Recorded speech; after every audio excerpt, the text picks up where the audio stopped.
নমস্কার, আমি দোলা বলছি। ইয়ামি মামিস কিচেনে আপনাদের সবাইকে স্বাগত। আজকে আমি আপনাদের তৈরি করে দেখাচ্ছি গারুর ডাল।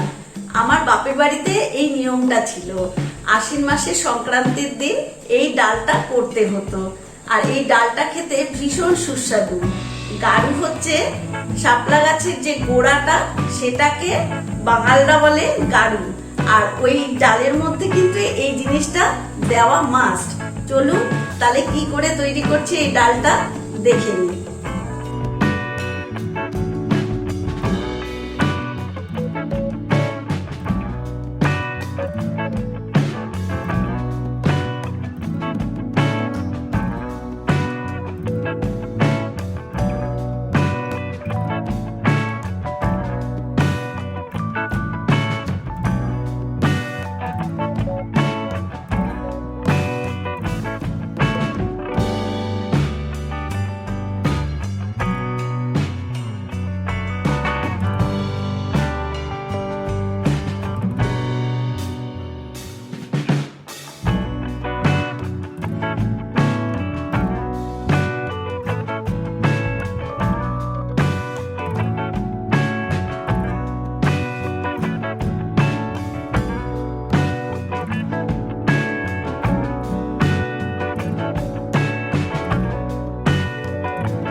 তাহলে বন্ধুরা, আপনারা দেখলেন আমি কি করে গারুর ডাল তৈরি করলাম।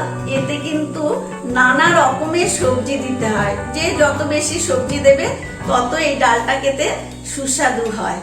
আর আপনাদের এই ডালটা কেমন লাগলো অতি অবশ্যই আমাকে জানাবেন, লাইক এবং শেয়ার করবেন, আর প্লিজ আমার চ্যানেলটাকে সাবস্ক্রাইব করে দেবেন। আজ তবে আসি, আপনারা সবাই ভালো থাকবেন, সুস্থ থাকবেন।